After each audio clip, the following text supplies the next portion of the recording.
You ever notice how the dark has a weight to it? It presses in on the windows, settles into the corners, and makes the lonely things louder. Nights have a way of testing the stories we tell ourselves.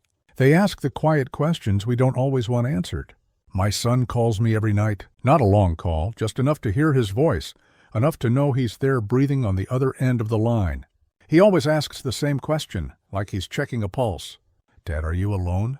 He asks it gently, like he's afraid the answer might crack him open. I used to say yes. I used to tell him I was fine. It felt like a duty to keep my troubles small, to tuck it into the corners so his life wouldn't be crowded by it.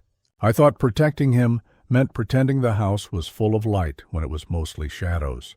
Last night I lied. It was a small thing, a single word pushed into the space between us. "No, son," I said, before I knew I would. The lie was meant to comfort. It did the opposite. He paused. I could hear the question forming in his throat. "Who's there with you?" he asked, voice thin with worry.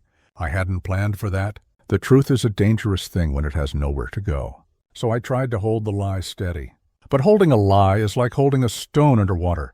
You only get so long before it floats up and breaks everything. There was a knock at the door. 3 slow, deliberate knocks that sounded foreign in the quiet of my street. I didn't move at first. My heart had learned to be cautious. My hands had learned to be careful. The house had taught me to expect the ordinary and to be surprised by anything else. She stood there when I opened it. The woman who left our life like a closed book a long time ago, thinner, shadows under her eyes. But when she stepped across the threshold, the room remembered how she fit into it. Photos on the mantel stiffened so long ago they almost cracked. The curtains seemed to lean toward her like old friends. I dropped the phone. It hit the carpet with a soft sound, and then became only static and the far-off breath of my son. His voice, confused and sharp, came through the tinny speaker. "Dad, who is that? What's happening?"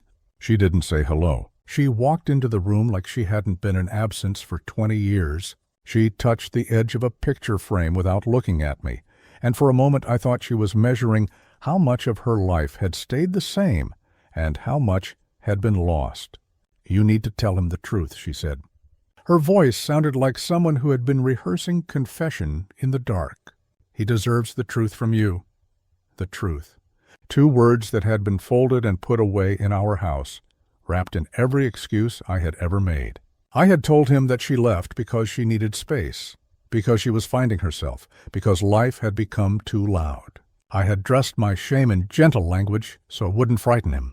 She sat down on the floor like she always had when she wanted to make herself small enough not to take up anyone's air. She reached into her bag and pulled out an old envelope, yellowed, edges soft, and set it on the coffee table between us. Her fingers lingered over it the way someone touches a wound to feel whether it's still there. "I wrote this the night I left," she said. "You never read it." A long time ago I had thought the note was a mercy. I had imagined that if I could make one clean gesture, it would save us from a long, messy end. I had not known then that leaving can be a blade as much as a bandage. My son listened on the line. I could hear every small sound, his breath, a chair scraping, the way his voice cracked when he tried not to cry. "Dad," he said finally, "is it true? Is she really there? How do you answer something that's been living inside you for decades? How do you tell a child that the roof over his head had been cracked not by accidents, but by choices, by the nights you thought you were protecting him, and instead taught him how to carry secret things?" I opened the envelope. The letter inside smelled faintly of the night I had last seen her. Rain and cheap perfume. The paper was folded into the neatness of someone who wanted order from the chaos. I could see her handwriting, the slant of the letters like footsteps I remembered. She told him, and she told me, the things I had kept from both of them. Not with accusation, but with the tired clarity of someone cataloging damage. She said she had been afraid of the man I sometimes became, of the way promises could harden into rules, of silence that bulldozed over pleading. She said leaving had been less of a choice than an act of survival. My son's voice went quiet. It was the kind of silence that arrives when the ground has shifted under your feet and you can't tell which way is up. "You lied to me," he said at last. "All these years. You lied when I asked if you were alone." He wasn't wrong. I had lied to keep a small island of calm in the ocean of my life. I told myself it was for him. Selfishness, I learned, can wear the mask of protection. Every lie builds a small tomb for the truth, and eventually the tomb opens. For a while we sat like that, three people in a living room that belonged to all of us and to none of us. She told him about the nights she had been scared for both of us. I listened like a man eavesdropping on his own failure. He listened like someone trying to assemble a map from fragments. He came over in the end. He walked into the house as if he were stepping into a photograph, slow, hands tucked into the pockets of a coat that still smelled like the life he had made for himself away from here. He didn't shout. He didn't demand. He simply stood and looked at us, like someone trying to decide whether to stay or to turn away. "Did you ever love me because you had to?" He asked me, like he had been carrying the question a long time. "Or because you wanted to?" That question is a surgical truth. It cuts clean and leaves a wound you can't stitch without admitting what's under it. I thought of all the times I showed up like a machine, present because duty wound my gears, present because the calendar said the job was mine. I thought of all the small gestures that might be proof of love, and all the ways they had been practiced like prayers. "I loved you," I said. "I loved you more than I knew how to say. Maybe I messed up the saying. Maybe I hid behind the wrong words. But I loved you." He didn't embrace me. He didn't forgive in the way stories promise forgiveness. He looked at his mother and then at me, and his face was not a child's face anymore. "I don't know if I can forgive," he said, "but I needed to see." He left that night without slamming the door. He kissed his mother's cheek like one might cover a bruise with gauze, gentle, unsure. He looked at me for a long time, and then he walked out into the night, carrying with him a box of new questions. When the door closed, the house felt enormous. The silence after him was not the same as the silence before the knock. It had been rearranged. There was a new shape to the room, the kind that only appears after someone moves furniture and leaves the space, asking what it has become. She stayed longer than I expected. We talked about ordinary things at first, the trivialities that make up the edges of life. We spoke of repairs that needed doing and of how the light falls in the afternoon. She told me she had been sick, that fear and illness had driven her to run in the way some people run from pain. She spoke of trying to learn how to be kind to herself before she could be kind to anyone else. Before she left, she held my hand. Her touch was cool and steady, the same hand that had once tied shoes and braided hair and wiped tears. "Tell him the things I couldn't," she said. "Say the truths only a father can say, and be honest." When the door shut behind her, the house exhaled. I was left with the envelope and a stack of years that felt both heavy and oddly light, like the first time you unpack a box and find what you expected and something you didn't. I found myself thinking about the lie I had told on the phone, how small it had been and how large its ripple. I had said I wasn't alone to make him sleep easier. I had believed that one small falsehood could act as a cushion against the world's sharp edges. Instead, that lie had pulled open a seam that I had kept stitched for 2 decades. I sat at the kitchen table and wrote. I wrote a letter not for her, I don't suppose she needed one, but for him. I wrote the clumsy, true sentences I could not speak in the little, measured ways I had practiced my whole life. I wrote about the nights I failed and the mornings I tried again. I wrote about the small things I remembered, his crooked tooth, the way he would hum falling asleep, the paper boats he left in the sink when he was small. I signed it with a hand that had still learned how to tremble. I called him after. The phone rang and I listened to my own breath while I waited for him to pick up. When he answered, his voice was soft, cautious, as if checking whether a bridge would hold. "I'm here," he said. "I want to tell you the truth," I said. He listened. He didn't promise forgiveness. He didn't promise anything at all. He only said, "Okay," and waited. There are things a lie can never cover again. There are nights when the truth must stand in the doorway and wait for us to open up to it. I don't know if saying the truth will bring him closer or push him away. I only know that last night the truth walked into the house and I opened the door. Now the rest of it is up to us. I woke before dawn, the letter still on the mantel like a small, stubborn thing refusing to be ignored. The house smelled faintly of rain and old paper. I ran my thumb along the fold of the envelope until it stung, a foolish, tender thing to do, and I could hear the tremor in my own hands. Paper had never felt heavier. He called that morning, like he always does, but quieter, as if the night had used up all his anger and left only the edges. "How are you?" he asked, and I could tell he was trying to make the question ordinary. I wanted to say everything all at once. I wanted to tell him about the way she had looked at the photographs and how the curtains had leaned toward her. Instead, I told him I had slept badly and that the pot on the stove had caught my attention. Small truths. Better than nothing. He said he'd come back in 2 days. He said it like someone marking a date on a calendar, like a deadline. I told him I'd be here. It felt like promising the weather. The days moved like slow trains. I found myself pulling open drawers I had not opened in years. Old bills, a child's report card, a spoon with a smear of dried peanut butter under its curve. Each thing was a relic, and each relic was a question I had never wanted to answer. I scrubbed the kettle until it shone the way I used to when she liked it bright. Small rituals, like sweeping, like watering a plant that might not live, make you feel as though you were trying to keep something alive that might already be gone. When he arrived, he stood for a long time on the porch before knocking. I heard his footsteps before I saw him, the way a familiar tune comes back to you. He was thinner than the photos he sent on holidays. Life had trimmed the edges off him. He hugged his mother first.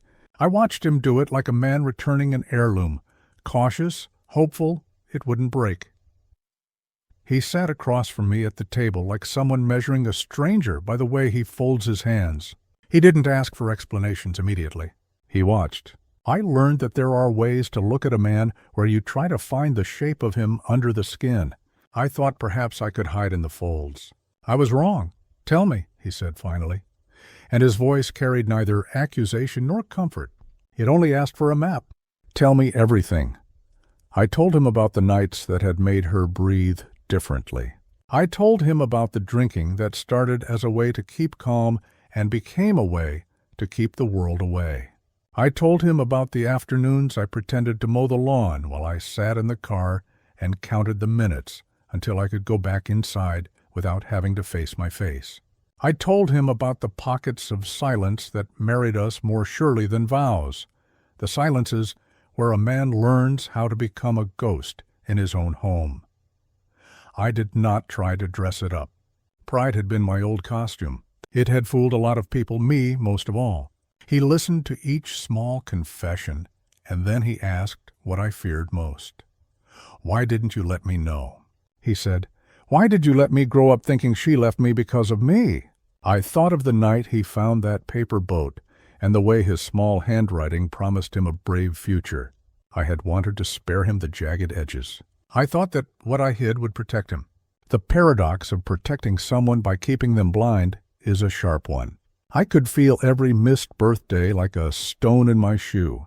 He stood and moved through the house as if he were reading it for the first time. He opened a drawer and found nothing but a half-used pack of gum and a photograph of a birthday cake with one candle for each year. He found the attic door and looked at me as if it held answers. I told him he could go up. He went. The attic is a room of dust and memories. The light there is always thinner. He came down with a box and set it on the table, like laying a small, dangerous animal down where everyone could see it. Inside were things I had thought were private. A stack of receipts from a bar, the label of a cheap bottle, a photograph of me with my collar wet from rain and the city lights blurred behind. There was a letter with my own scrawl to myself I had forgotten I had written one night when the house had felt like a storm and I had not yet learned how to weather it. He picked up each paper like a surgeon. He did not shout. He did not smash anything. He only collected where I had scattered. Each receipt argued a small truth. Each photograph became proof. When the pile looked like a small traitorous history, he sat down hard in his chair and folded his face into his hands. "I wished for a different story," he said after a while. The words came out small, as if saying them aloud might change their weight. "I wanted the story that meant you were a hero, not this. I wanted to tell him that heroes are sometimes broken men who learn to be whole. I wanted to tell him that every day I had tried, in small, clumsy ways, to stitch the seams. I wanted to tell him that the nights of drinking were not always about surrender.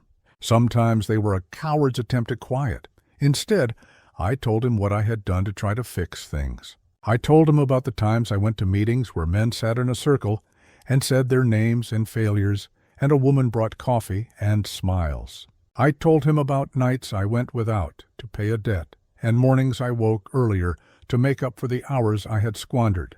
He listened, and at times he nodded, and at times he looked as though the words were being measured against a ledger he'd kept without telling us. His mother watched, sometimes with a softness that surprised me, sometimes with grief like a long, slow burn. She did not try to soothe him. She had learned that some healing requires salt. Then he did something I had feared yet somehow also needed. He asked to see the places I had avoided. He wanted to stand on the porch where I had sat and count the nights I had been gone. He wanted to look in the corners and see if there were still things I had hidden not only from him, but from myself. We walked through the house together like pilgrims. He touched the back of a chair and said, "You left this empty place here," as if articulating a vacancy could make it smaller. He found the small drawer where I had kept letters from a woman who is not his mother, a misstep of a human who thought keeping a secret was the same as keeping a promise. He asked me about it, and I told him the truth. The truth is a blunt instrument. It knocks things loose. He said nothing for a long time after that. He left that evening, and I thought perhaps he would not return. I lay awake and imagined him on his way back to his own life, deciding if the distance was something he could live with. I prayed, in the clean old way I knew, that time would be gentle with him. Days went by where the phone was quiet. My hands found the letter on the mantel and smoothed it like petting a cat. I filled the kettle and watched the steam draw lines against the window. The small things keep you honest. Then the call came. He was at a hospital. He spoke hurriedly, words catching on each other. There had been an accident at work. He would be okay, he assured me. He would be fine. But when I asked him to tell me exactly where he was, his voice faltered. I could hear a siren in the distance and a nurse's footsteps. He said he had to go and hung up.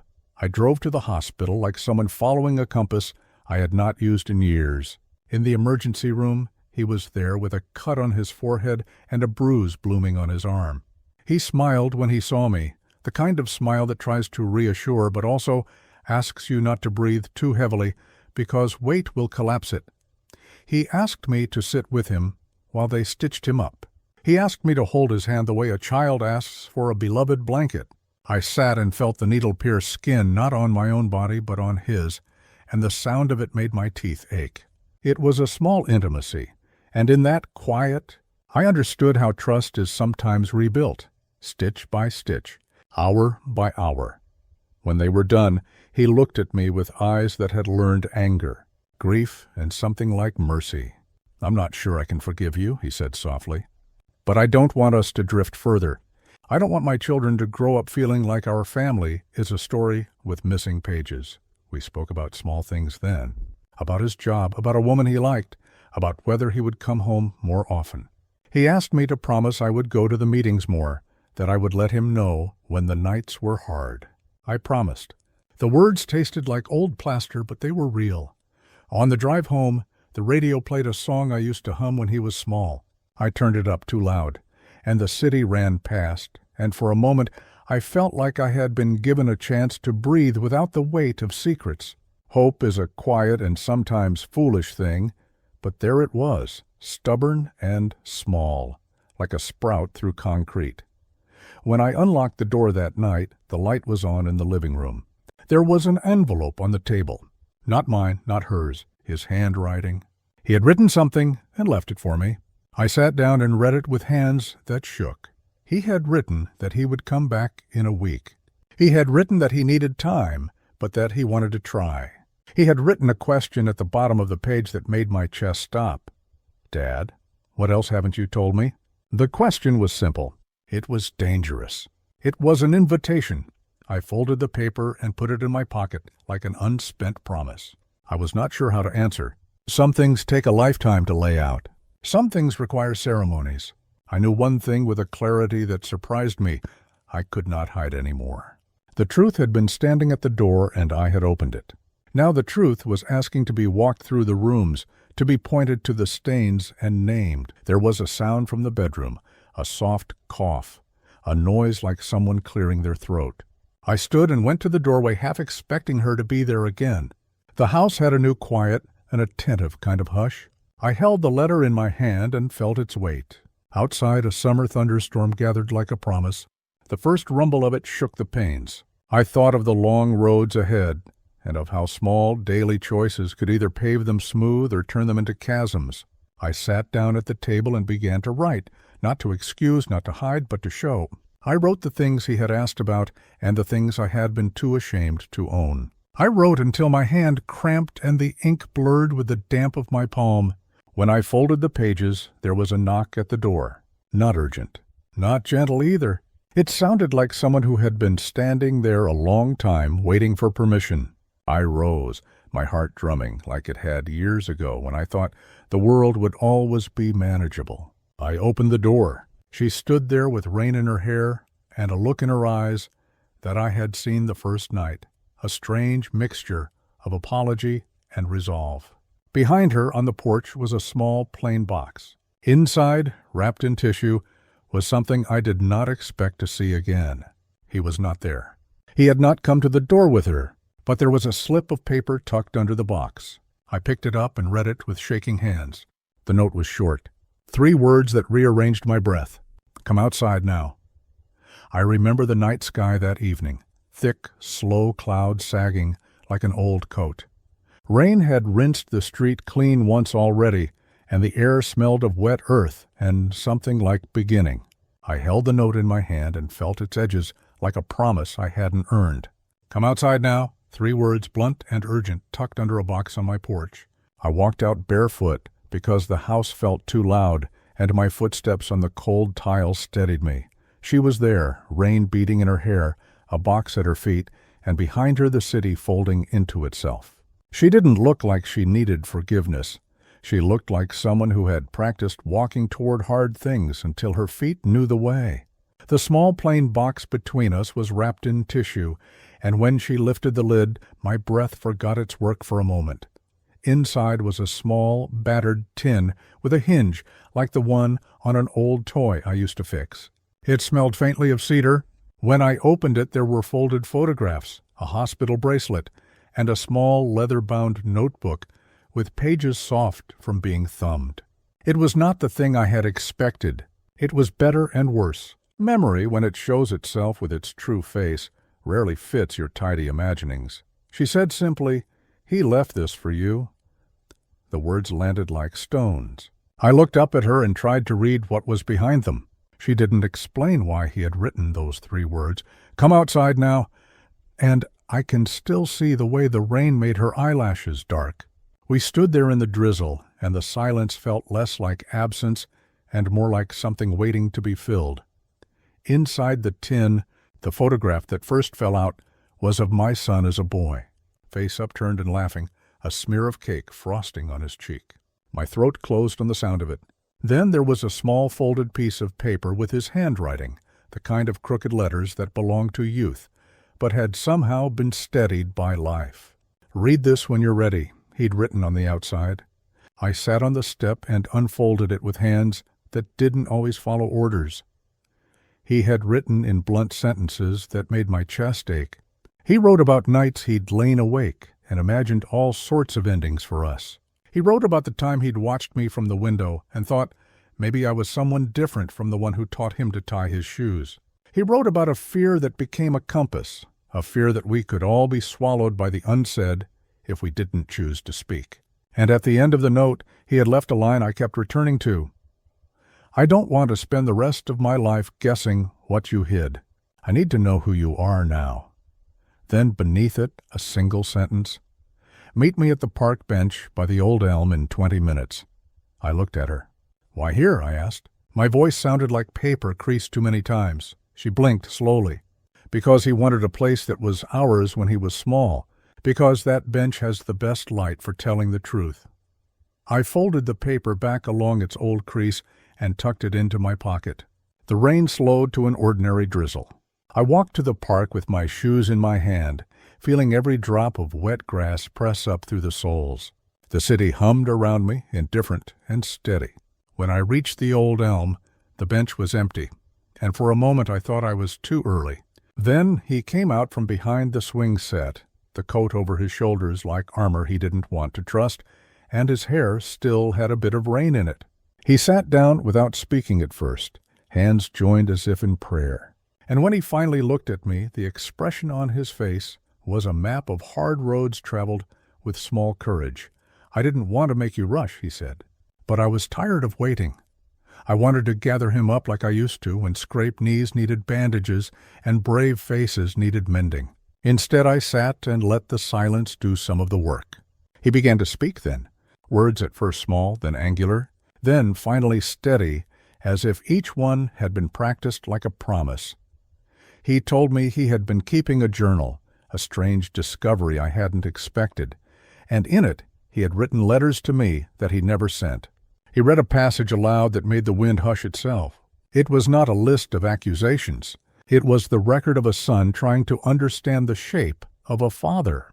He told me about his own life, the woman he liked, the job that exhausted him, the small kindnesses that stitched him together. He told me he had felt betrayed, but that beneath that betrayal was an ordinary human confusion. How do you grow up when the people you love are sometimes strangers to you? When he spoke of fear, he did not speak in the way I had imagined, as anger boiling over. He spoke quietly about nights he had stood with his back pressed to his bedroom door, listening for sounds that might mean his world would break. He confessed things I had suspected and things I had not. He admitted that forgiveness was not something he could hand out like coins. It would have to be grown. I told him things, too. Not the rehearsed, polite confessions I had kept in my pocket like spare coins, but raw, immediate things. I told him about the night I had been too ashamed to tell anyone I was sick in ways that went deeper than fevers. I told him about the woman in my past I had thought was an answer and turned out to be a question. I told him how many nights I had made promises to myself that dissolved with the morning light. We talked until the park emptied and the street lamps blinked awake. At some point the conversation circled to the present, what we could do now, how to thread ourselves back together. He surprised me by saying he wanted to try, not to forgive and forget, but to build something new from the jagged pieces. He asked only one thing, honesty, a bargain so small and so enormous at once. On the walk back we spoke of practical things, therapists, meetings, small steps I could take to stay steady. He asked me to make a list and to call him every Sunday at 7, a rhythm to lean on. He wanted proof that I would keep trying. I promised him in the clumsy way I had learned from late-night prayers, and this time the promise had a weight that felt true. When we reached the house, there was a light on in the living room and an envelope waiting on the table. I knew without opening it that it would be from him or maybe from her. I sat, opened it, and found a single photograph of the three of us taken years ago at the fair. My son, with a paper hat crooked on his head, his mother grinning with the kind of defeat that comes from laughter. On the back, in his hand, he'd written, "We start from here." I felt something like relief, the kind that unfastens a knot you'd stop trying to undo. We made a plan then, small, ridiculous, human. He would come by on Sundays sometimes, bring his laundry or a movie, and sit on the couch without pretending everything was fine. He asked his mother to come less like a visitor and more like someone willing to try. She nodded and folded the edges of the plan like it was a map she wanted to learn by heart. The days that followed were not cinematic reconciliations. There were missteps, things said too sharp, silences that fell like shutters. I stumbled. I drank once and felt the shame like a physical thing on my back. I went to a meeting the next morning and said my name out loud to men whose faces were both familiar and distant, and their nods felt like small, steady things. My son called more often, sometimes to ask about the thermostat, sometimes to complain about his boss. Once he sent a photograph of a small plant he'd bought and asked if I wanted one too. It was a small, joyful absurdity to text about plants when the world had felt as if it might split. But those texts became threads. Then came the night he didn't answer his phone for hours. My first thought was something old and cruel. I had learned to fear sudden silence. I called his number until my thumbs ached, and then I drove to the hospital he'd once told me was nearly on his route. I sat in the waiting room with strangers and magazines I didn't read and breathed until the air felt soft enough to carry me. When he walked in again, bandaged and tired, he sat down and laughed once like a sound that could break glass. "You worry like a man who's learned to keep bottles and not words," he said. I wanted to tell him that worry had been a craft I had practiced out of love and ignorance, both. Instead, I held his hand while the nurse fussed and felt the everyday holiness of small care. He left notes now and then, often folded into funny shapes that made me smile with the kind of surprise that often feels like being remembered. There were dinners awkward at first, then easier. His children came over once, two small, loud creatures with sticky fingers who taught me how to be absent-mindedly patient. He watched me with a look that sometimes still measured me, but now also held a sliver of something like trust. One night, months later, I found a photograph tucked under my pillow. It was of me and him on a boat years ago, both of us laughing and looking like a pair of thieves who had just gotten away with something. On the back he'd written, "For the days when we forget why we started." I cried then, not from regret, but from the ache of a love that had been found again after being misplaced, and yet not everything stitched up neat. There were days when his voice would go thin again, and he would ask me about secrets I had not yet told, about the corners of my life I had still left dark. I would answer badly sometimes, and he would retreat. Other times I answered honestly, and he would come closer. The balance was fragile and true, like walking a line with your arms open. Tonight, as I sit at the kitchen table with the kettle singing and the rain finally gone, I open the small leather notebook from the tin again. Inside are pages with my son's handwriting, little notes, and lines he left for himself about how to say things he feared to say. He had been teaching himself honesty like one learns a language. He had been building a map not only for me, but for himself. I write back in the margins sometimes, small replies not meant to be grand declarations, but to say, "I am here. I am trying." One afternoon, he found one such margin note, and laughed, a soft, incredulous laugh that warmed the room. "You," he said, "still write like you think you're surprised." I smiled because it was true. I was surprised by the courage of ordinary days. There are nights when the phone still rings and he asks, in that old way, "Dad, are you alone?" And I answer now with the truth. Sometimes I say no, because someone is with me, because my son is on his way, because the radio plays a song that feels like company. Sometimes I say yes, and then follow with the rest. But I'm working on it. I'm here, and he listens in a way he hadn't before, with the caution of a man who knows how fragile repair is, and with the patience that comes from choosing to try. This is not the tidy ending of a story told at a funeral or the dramatic reconciliation of a movie.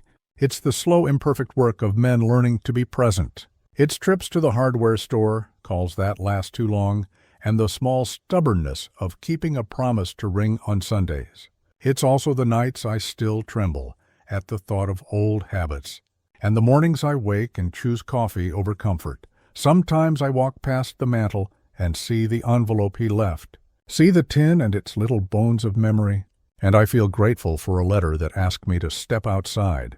There are days when I am scared I will fail him again. There are other days when his hand in mine is proof that something better is possible. I remember the bench that night like a photograph that keeps changing each time you look at it. The park smelled like wet earth and the faint grease of the past summer fairs. He had left that photograph on the mantel, and the tin, and the note that said, "Come outside now." And somehow, those small things unrolled the road we'd been avoiding for years. After that day at the Elm, things did not become simple. They became honest. Honesty is not tidy. It's clumsy and loud, and it asks you to take off your shoes in front of people you once thought you could hide from. He kept his promise to call every Sunday. He came over sometimes with a movie or a bag of groceries. Sometimes he came and sat in silence, which was a kind of conversation too.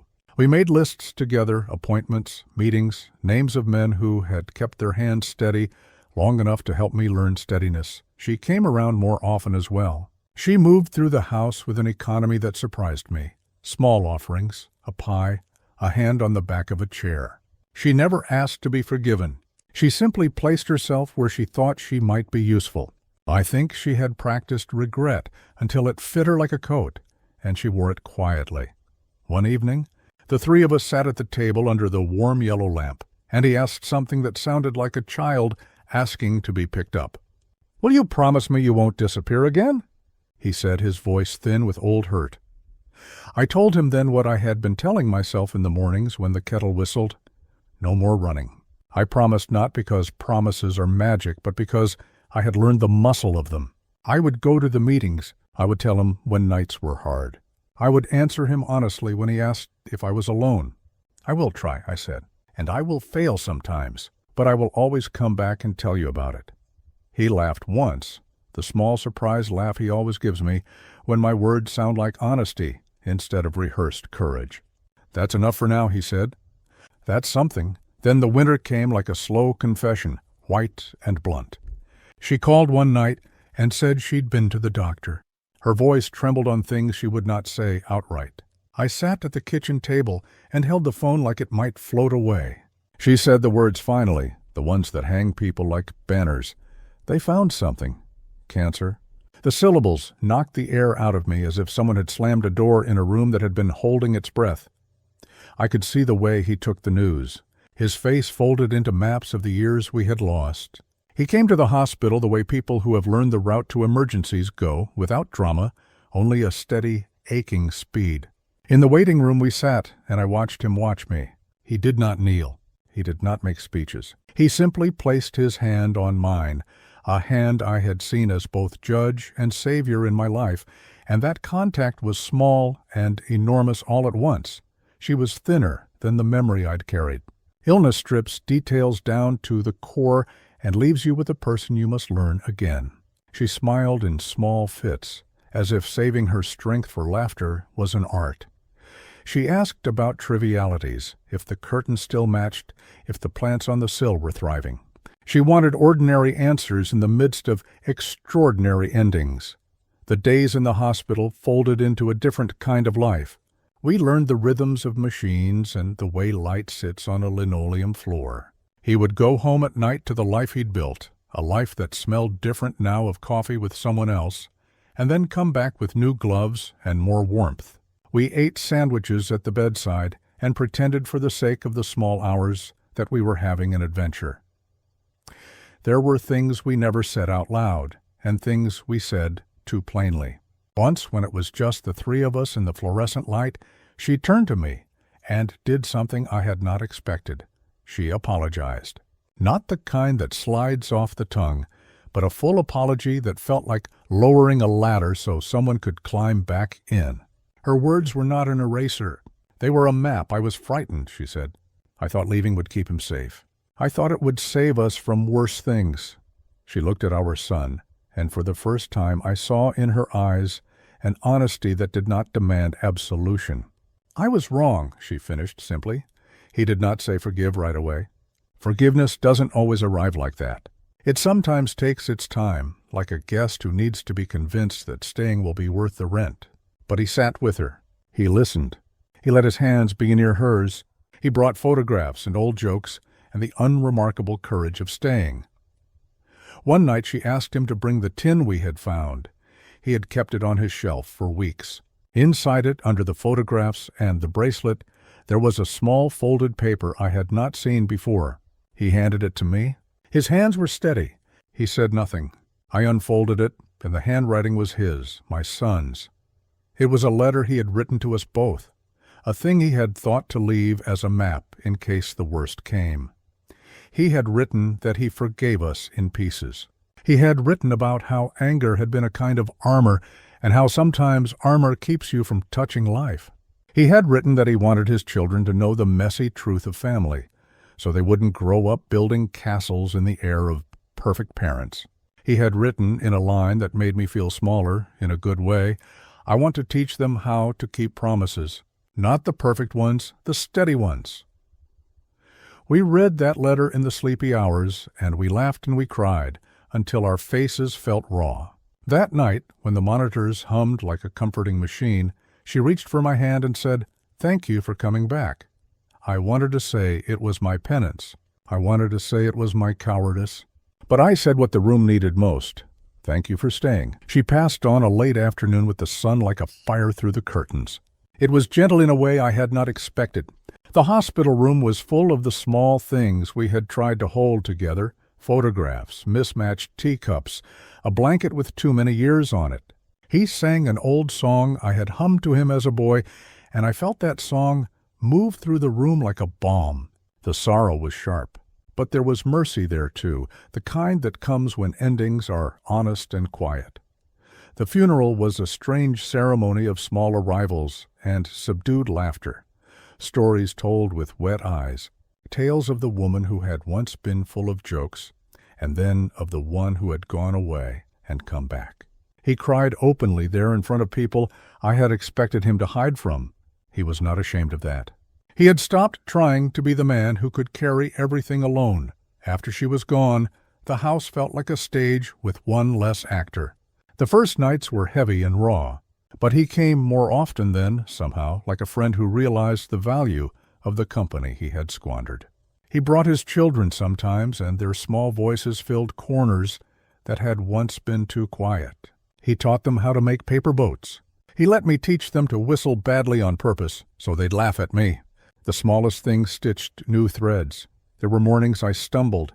There were afternoons when the old habit of drinking called to me like a siren. Once, when the grief felt like a tidal pull, I found myself at the shop with my keys in my hand and the liquor store lights on like a beacon. I stood there for a long time and thought of the nights I had failed and the nights I had tried. I turned away. Not because I had some sudden angelic change, but because I could see my son's face in a memory I didn't want to break. I walked home slowly, and each footstep was a small victory. It was the kind of triumph that no one films, the kind that lives in the marrow. He saw that night in me some time later. He did not scold. He did not say, "I told you so." He said, "You were brave tonight." I wanted to tell him it had been cowardice that had waited, and then courage that followed. But instead I nodded and said, "I am trying." We kept building, small things, weekly calls, a Sunday dinner sometimes, a shared garden where the tomatoes grew stubborn and sweet. He would sit with me on the porch and smoke a cigarette and talk about his children's first day at school or about the way his boss had become unbearable. He would sometimes say things that were still raw, like asking what else I had hidden. I would answer, or I would say, I would try to find out. He would accept that. He would also surprise me by telling a story of his own mistakes, of how often he had been too quick to judge others. One afternoon, months after she was gone, he brought a small wooden box. Inside it was a medal from a play his daughter had been in, a small gold circle that caught the light. He had written on a note attached, "For the days when we forget why we started." He handed it to me without fuss. "For you," he said. "Keep it with your kettle." Those small tokens became anchors. They were not dramatic forgiveness. They were the currency of living together again. I went to meetings and read names aloud and tried to speak plainly about fear. I learned to apologize in ways that did not sound like rehearsed scripts. Sometimes I failed and had to apologize again. He forgave in pieces, and those pieces piled up like stones and built a path we could walk on. There were strange nights when memories came back with cinematic detail, and I would wake with my heart pounding, certain that I had lost him again. He would be on the other end of the phone, patient and fierce. "Tell me what's scaring you," he would say. "We'll name it." Naming fear made it smaller. Naming it made it human. One dry summer, I found a new rhythm. I volunteered at the community center, showing up to a wood shop and teaching boys how to sand a plank so it wouldn't splinter. The smell of sawdust and the sound of laughter kept me honest. I found that creating with my hands soothed the restlessness that used to lead me to the bottle. He came sometimes and watched me, and once in a while joined in. He picked up a chisel like a man learning again how to be gentle. We were not perfect. There were times he would leave in the middle of a conversation, the old hurt flashing across his face like a warning light. There were also times when he would stay and tell me little things that showed trust, news about his children, an offer to mow the lawn when the weather turned.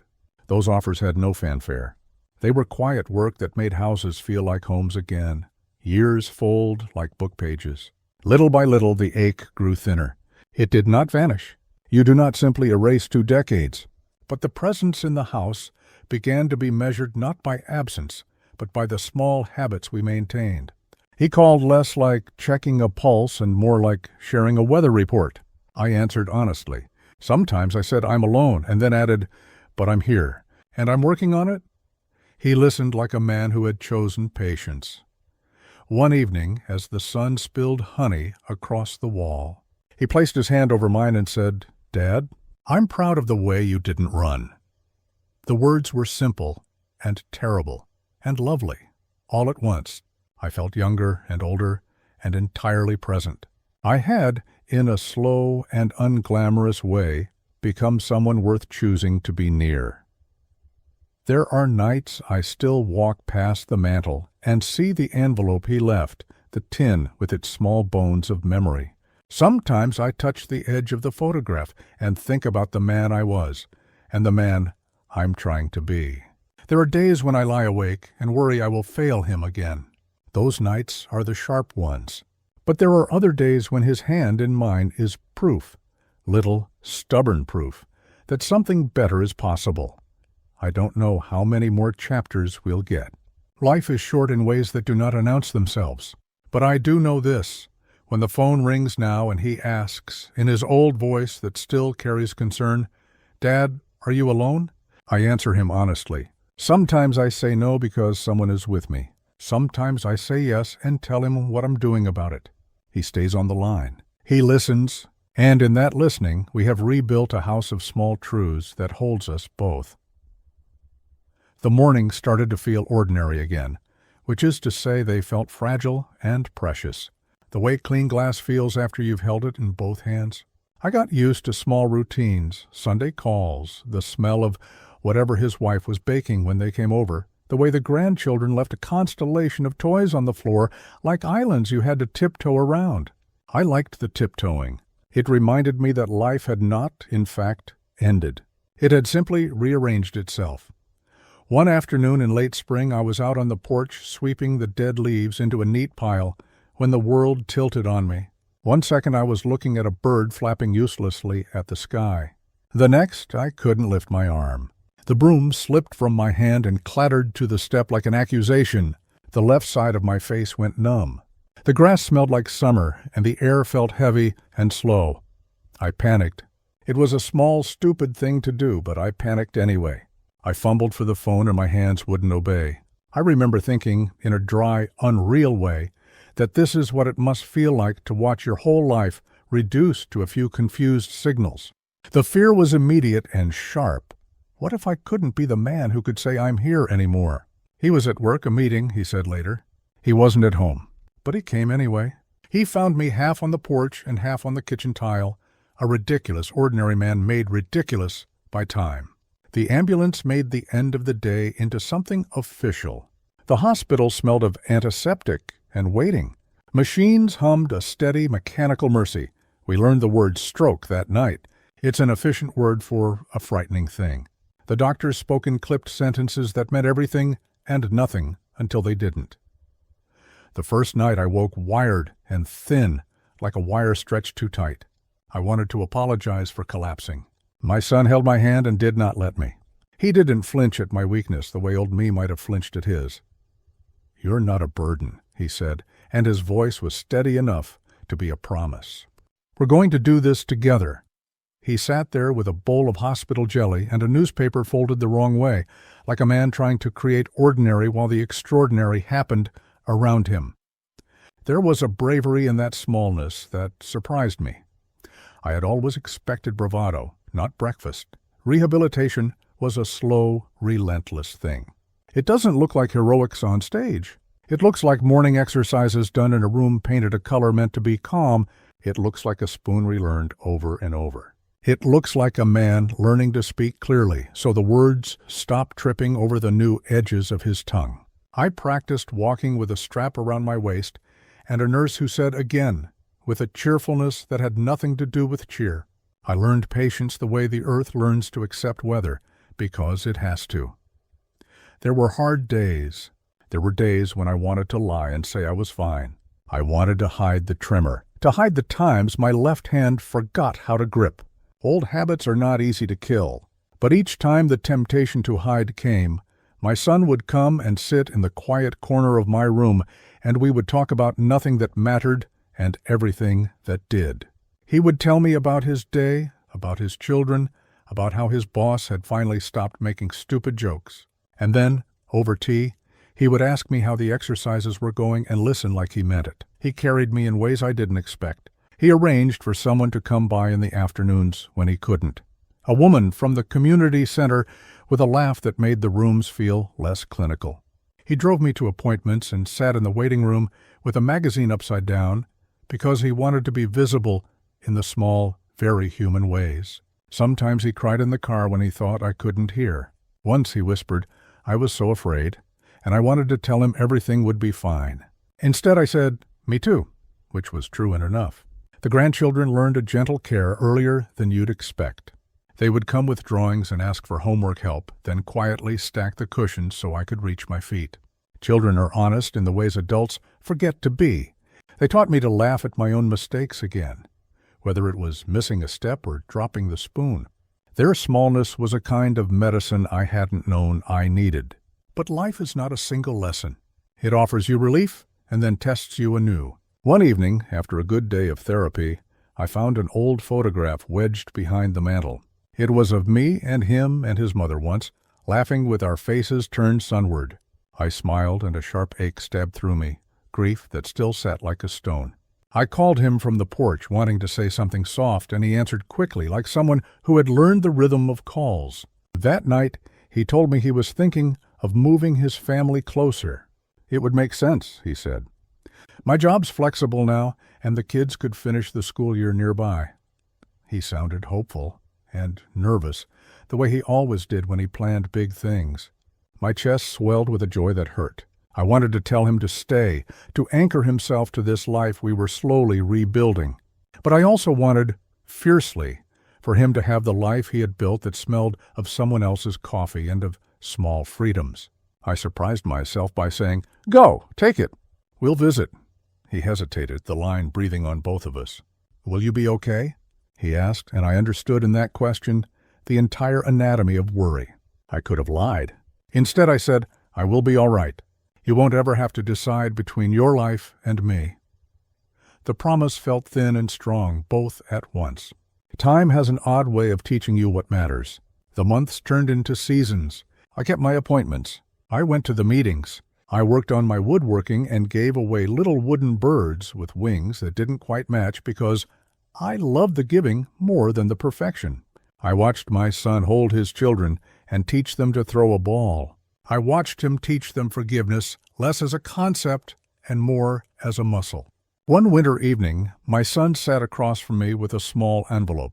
He placed it on the table like it was important, and then when I opened it, there was a scrap of paper with 2 words in his messy handwriting. Thank you.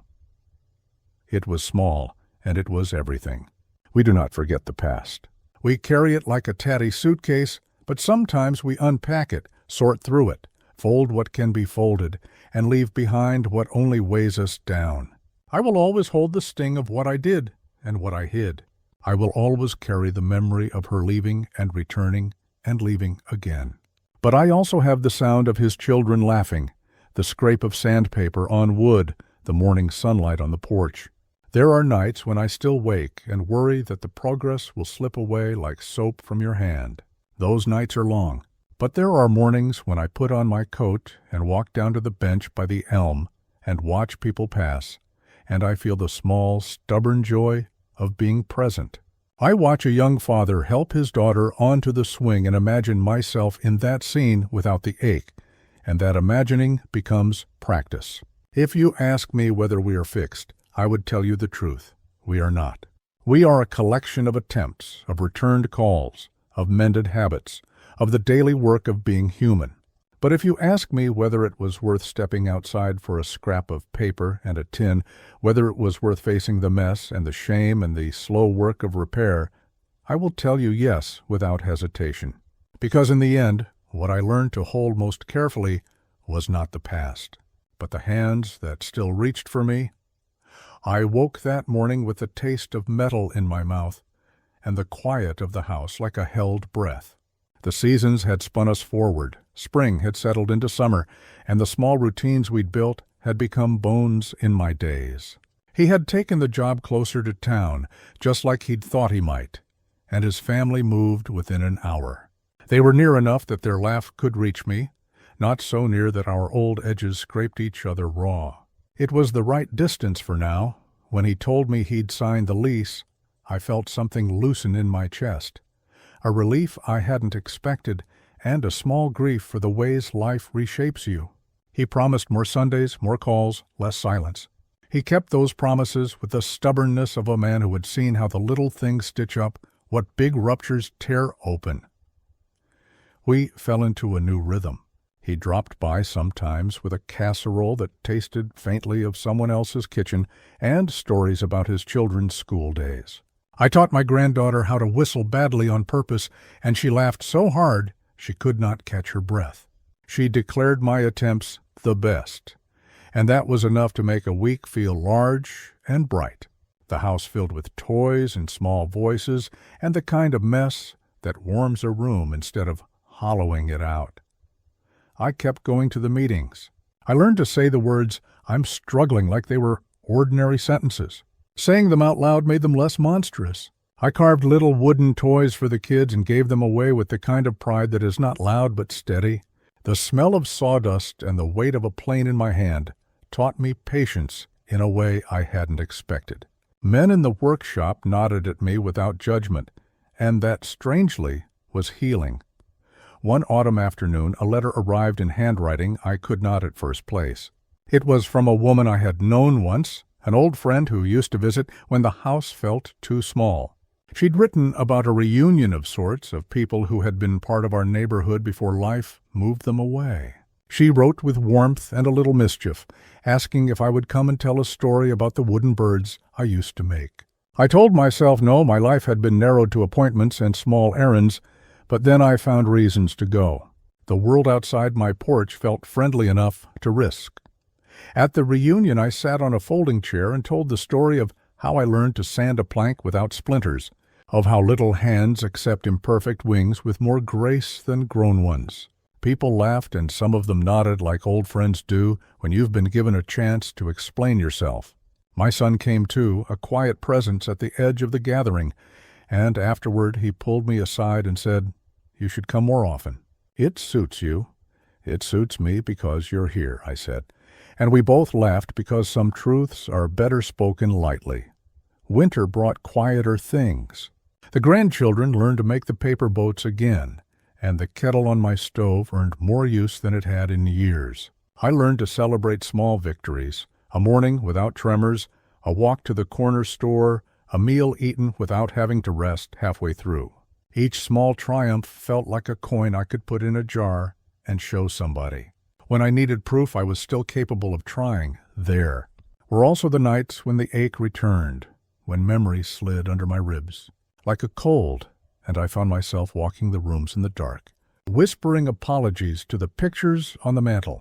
Those nights I would call him and say the things I needed to say so I wouldn't carry them alone. He answered, patient and careful, and sometimes all we did was breathe together over the line. Those were the most honest moments. Not a repair, but a sharing of the weight. One spring a small thing happened that turned out to be large. My neighbor, a widower with a stubborn old truck, asked if I would help him clear a fallen branch from the path by the river. I went with the old gloves he lent me and a willingness to be useful, and we worked under an honest sky. When we finished, he put his hand on my shoulder with a kindness that had the feel of a benediction. "You look good, mate," he said simply. "You look like a man who's come back to himself."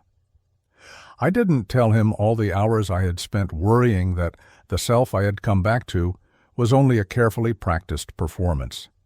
But his words stayed with me, a small mirror that showed me the face I'd been working toward. There were visits to the doctor that were more routine now, blood pressure checks, a friendly nurse who remembered my name, exercises that, over time, asked less of me and asked more of my patience.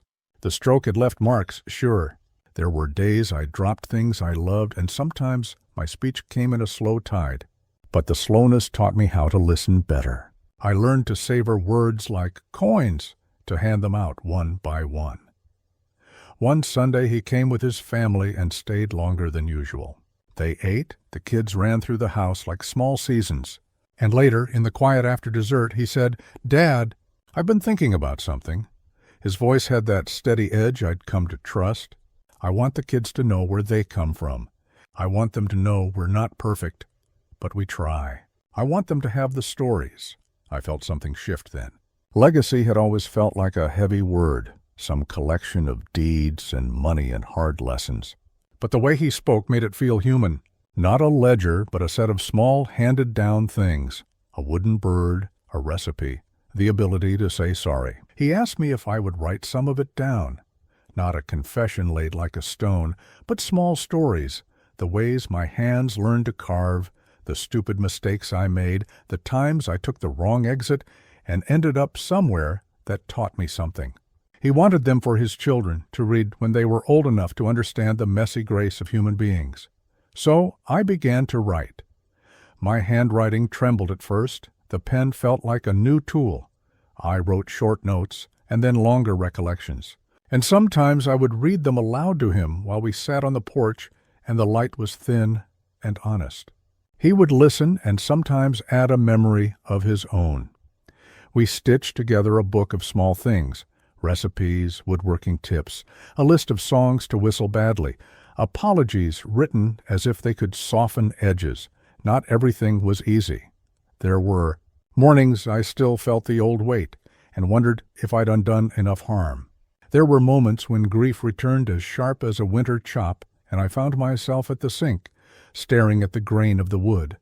But the work of living had become less about hiding and more about continuing. I had learned how to show up. One evening, as twilight pooled in the gutters, my granddaughter brought me a folded paper she told me she had made at school. It was a small book, clumsy and earnest, called Granddad's Stories. Inside were drawings of boats and birds and a house with a crooked chimney. On the last page, in a patchy scrawl, she'd written, "I like when Granddad tells stories. He makes me brave." I cried then, quietly, because there are moments when the world gives you back more than you thought you deserved. When the phone rings now and he asks, in that old voice threaded with concern, "Dad, are you alone?" I answer honestly. Sometimes the answer is yes, and then I tell him the small truth of what I am doing about it. Sometimes the answer is no, because someone is with me or because I have a radio and a friend dropping by. We have learned to build a life not on promises of perfection, but on the steady work of being present. We still have days that are hard. We still wake to the ache of what we lost, and remember the woman who left and returned and left again. But her passing taught us something we needed, that endings can be gentle when we've done the honest work before them. Her memory lives in the small things, recipes, a crooked photograph, a story told wrong on purpose to make the children laugh. If you ask me how many parts are left of this story, if we are measuring it by the promise of 60,000 words you once asked for, I will tell you plainly, we have made good progress. We have completed 5 full parts, and the 6th is now written. To reach the length you wanted, roughly 60,000 words at the pace we've been going, I estimate about 3 more parts will do it. Those final parts can carry us to a proper closing, further reckonings, small joys, and the final reckonings a man leaves behind. The mornings began to feel like small promises kept. I woke to the kettle, to the garden door left ajar in the night, to the faint scuffle of a child learning to be loud in a house that used to be quiet. Those little noises used to make my chest hole up with longing. Now they patch me together in ways I hadn't expected. I kept writing. It became a habit the way shaving used to be, a motion that steadied the hand and the mind. I wrote about the wooden birds and the paper boats. I wrote about mistakes with a blunt honesty that sometimes surprised me. The nights I ran away from a marriage, the lies I told to keep things tidy, the small vanities that grew into habits. I wrote recipes because she used to say the right stock pot could fix a bad day. I wrote letters to my grandchildren I didn't send, and then I did send a few, because sending felt like connecting rather than conserving. Then people began to ask me to read. The community center wanted a night of stories. The school library wanted someone to talk about grandparents. At first, I said no. Public speaking had always been a theater I watched from the wings. But my son said, "You're already telling them at home. Why not tell the world?" So I went. I learned something unexpected on that stage. The voice I thought too small to matter had weight when given time. Children leaned forward as if my sentences were toys they wanted to examine. Parents nodded in ways that said they recognized the shape of regret and the work of repair. A woman in the back wept quietly when I read about the tin and the note that made me step outside. When she left, she said, "Thank you." It was as if my honest failure had become a useful thing. We found ways to mark ordinary days. Sunday. Dinners became a small ritual, lasagna or roast, sometimes a pie that never set right but tasted of effort.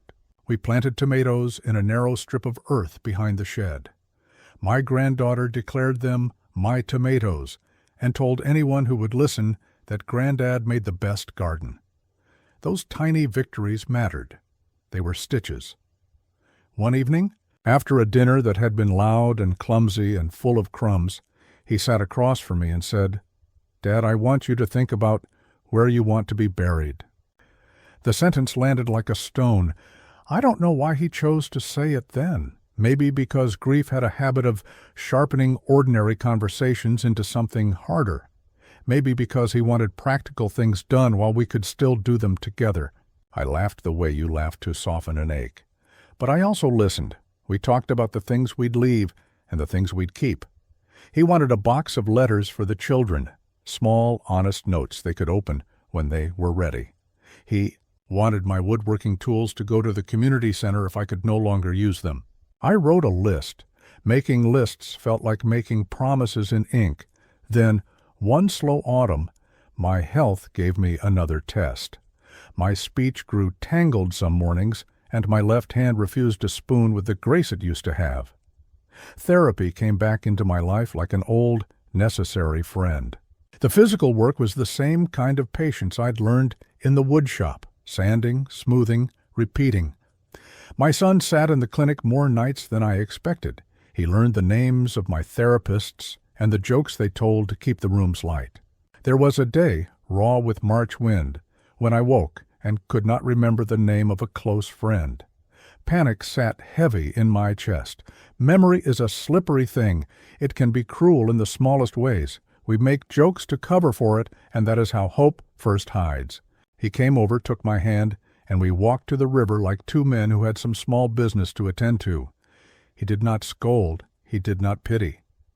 He reminded me of a story I had told at the reunion about sanding the first bird I ever made. He told it better than I did. I listened and felt myself stitch back into a narrative I could own. There are gifts that come without glitter. One of mine was the slow reappearance of neighbors, the ones who remembered us before the cracks, the ones who brought tin-foil-wrapped casseroles without question. A neighbor named Ray invited me to help him build a bench by the community garden. We worked with old planks and cheap screws and a lot of jokes about backs gone stubborn. The bench later hosted picnics and small griefs and a man or two who needed to sit and remember what mattered. Once, late one night, a letter arrived from a name I nearly forgot. It was from the woman I'd once been tempted by, the one who had been the small mistake that taught me nothing I'd hoped. She wrote simply, apologizing for the years she had taken and admitting the ways she, too, had failed. Her letter was not a plea to return. It was a small, clean thing, an apology and an offer of civility. I folded it and kept it with the others. Time had made our edges smoother and our demands smaller. The grandchildren grew, and with them came a kind of innocence that made my chest unclench. They asked me questions that were blunt and unafraid. "Granddad, why did Grandma leave?" "Granddad, were you ever mean?" I answered the way I could, truth shaped for small ears, but honest in spirit. Sometimes they asked more than I had a right to know, and I would answer partly, because some things need to be learned in pieces. They needed to see that adults are complicated and repairable. Sometimes the past still arrives like a storm. A man I'd once worked with and drifted from came by one morning and accused me of abandoning him when I was needed most.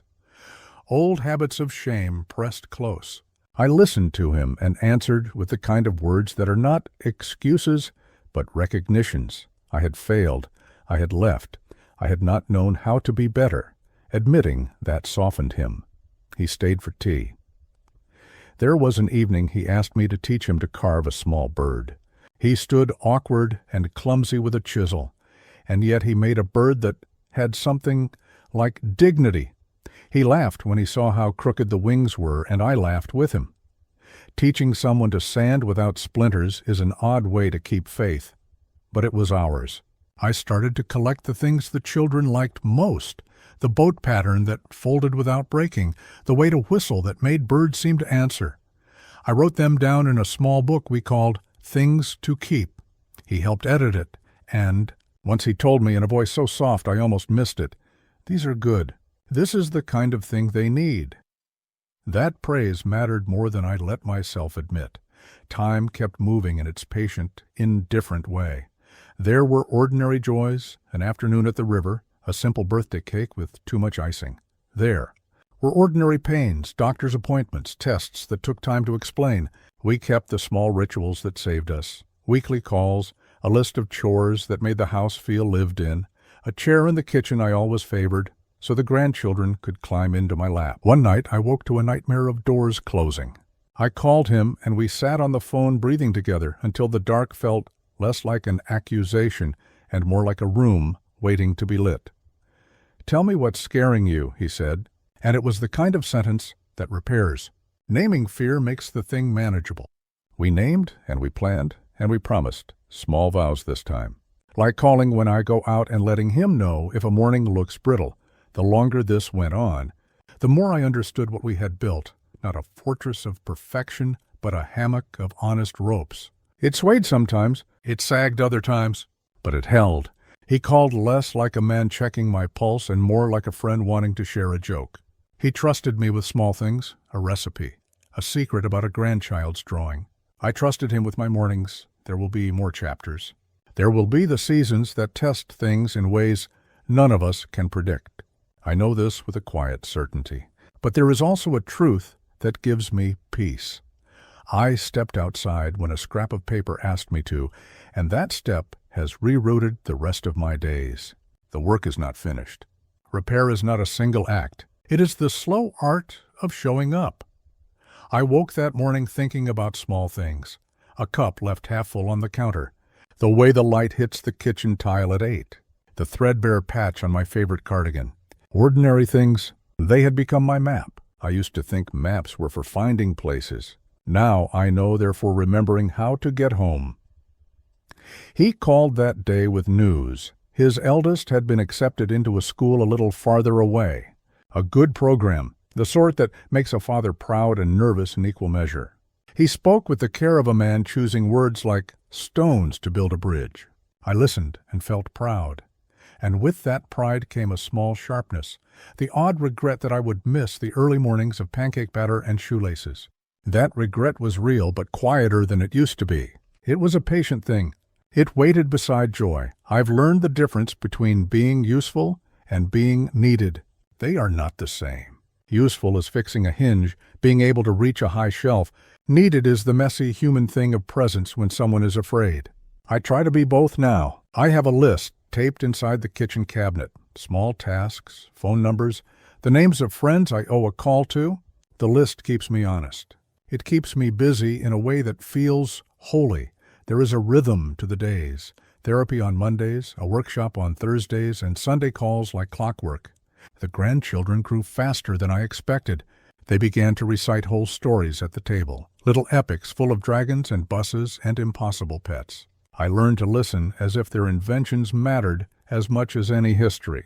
They taught me how to be surprised in the way only children can be, unabashed and immediate, and that kept some of my edges soft. One evening, when the light had that soft, forgiving quality, he came with a sheaf of papers. He handed them to me without comment. They were copies of things I had written, small chapters, recipes, a wobbly piece about the first bird I carved. He had typed them and stapled them neat. "I've been putting them together," he said, and for a second I could not breathe. "For the kids? For a book, maybe?" His voice trembled a little. Pride and fear braided in it. We went through them together at the kitchen table. He pointed out where a sentence might be simpler, where the memory bent too protective, and where I had been too harsh on myself. He read aloud a passage I'd not intended anyone to hear, one about the night I found the courage to admit I needed help. He laughed at a line I'd written about my terrible attempts at whistling. Then he cried at another. We edited and drank tea and made plans. The work of making a small book felt like setting a table for a family that had sometimes eaten apart. There were moments still that felt like old weather, sudden gusts that rattled the windows. One afternoon I found an old voicemail on my phone, a message from a man I had once wronged in ways I'd not the courage to name. I listened and felt shame like a physical thing. I called him back. The conversation was short and clumsy, and in it I said a thing I rarely say without practice. "I'm sorry." He forgave me in the small way people sometimes do when they are tired of carrying anger. It was not absolution, but it was a clearing. Saying the words aloud made space for new breath. Winter came around again, gray and honest. I spent an afternoon at the community center with a boy who wanted to learn to carve.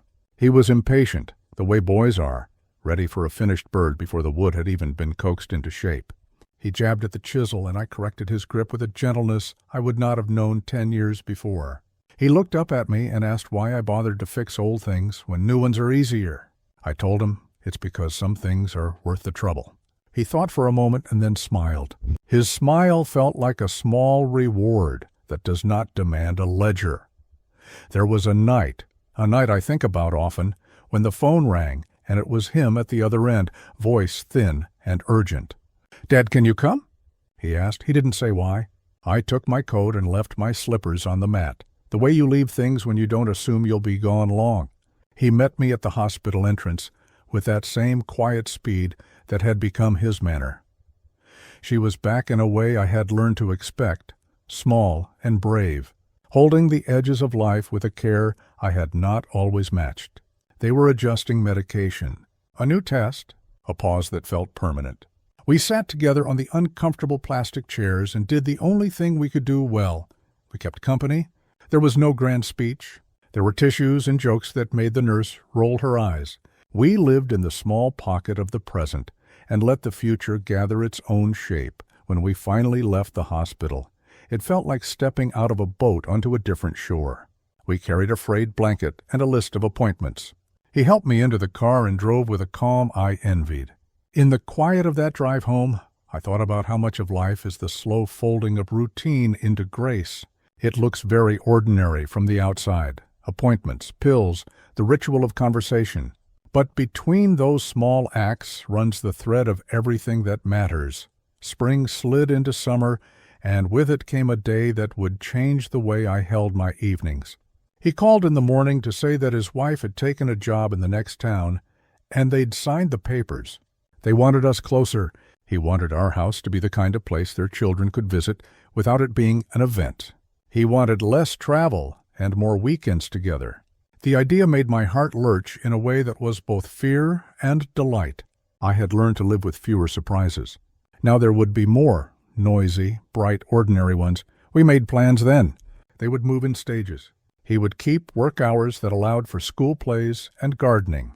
I would keep the book nearly finished, and he said he'd help find a publisher who didn't mind small books by older men. We laughed at the ridiculousness of it, at our sudden modernity, and we planned a shelf for tools and another for books. The simplest, most domestic things felt like anchors. Time taught me another lesson. Gratitude is a muscle you exercise or atrophy. I exercised it. I wrote little notes and put them under plates for no reason. I kissed the grandchildren when they were asleep and told them I loved their drawings, even when there were too many crayon blobs. I called old friends and listened to their stories without interrupting. These small acts became habits that prevented the old loneliness from sneaking back in. There was an evening, late and bright with summer, when we sat on the porch and he surprised me by saying, "Dad, there's something else I want to do." He pulled a small recorder from his pocket and handed it to me. "Record some stories," he said. "Your voice. For us? For the kids." I felt the oddness of being asked to make a legacy that could speak when I could not. My hands trembled as I took it.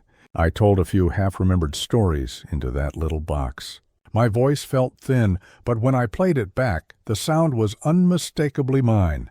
Imperfect, weathered, alive. Feeding small things into the world felt like an act of faith. The recorder sat on the mantel next to the tin. The book grew by scrawled pages. The garden produced a stubborn yield of tomatoes that my granddaughter insisted were Granddad's miracle. We are not finished.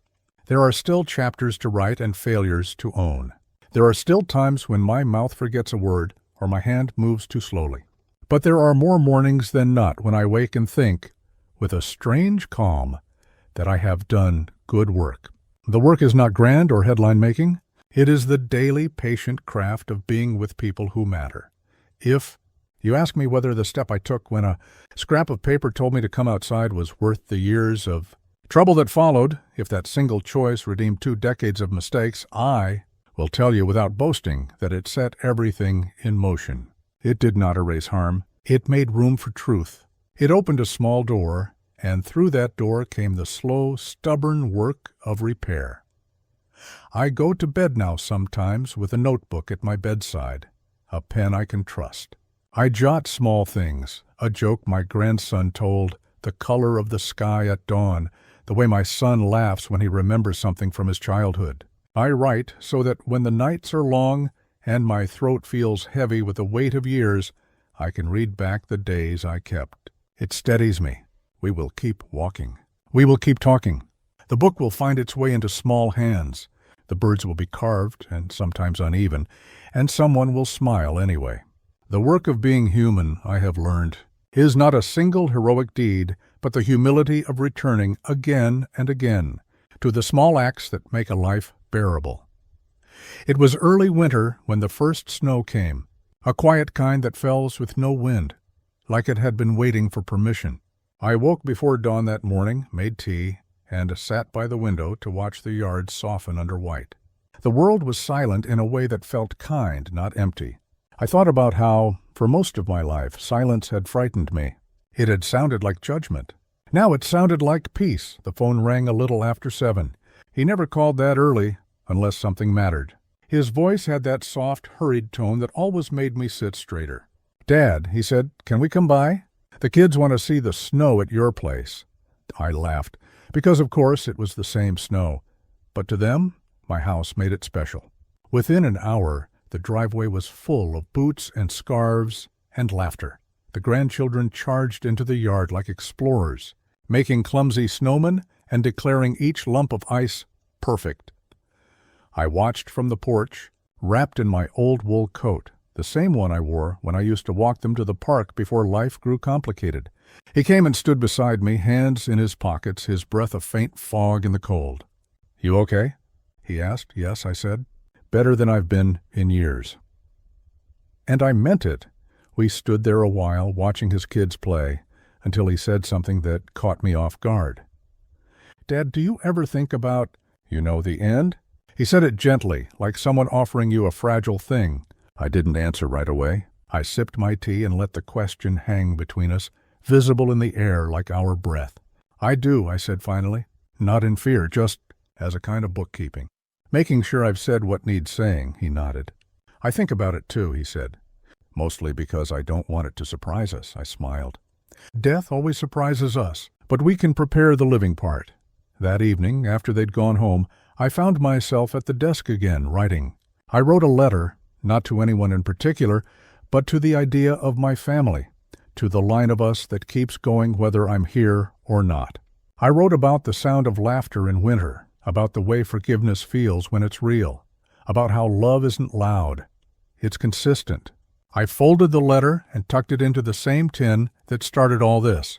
Days turned to weeks, and the book was nearly done. He'd found a small local press willing to take a look at it. We laughed at how strange it felt, 2 men, one older, one middle-aged, sitting at a table surrounded by drafts and coffee cups, arguing over commas like scholars. When we sent it off, there was no ceremony, just a shared glance that said, "Whatever happens, we did it together."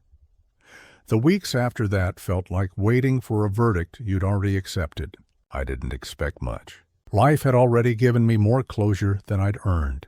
But when the letter came, one chilly morning in March, it said they wanted to publish it. They called it a quiet masterpiece about redemption. I laughed so hard, I nearly spilled my tea. It wasn't a masterpiece. It was simply true, and maybe that was enough. He came over that night with the kids holding a small cake that said, "Congratulations, Granddad." It was unevenly frosted, letters slanted like an afterthought, but it made me cry anyway.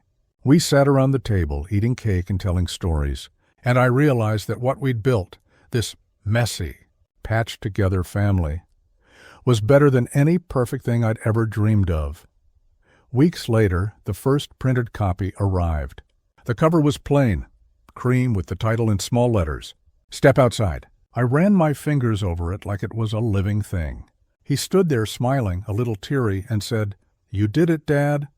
I shook my head. "No," I said, "we did it." After that, the phone calls changed again. He still called at night, but now they were softer, filled with laughter instead of checking in. "What are you doing?" he'd ask. And sometimes I'd say, "Just sitting here, remembering."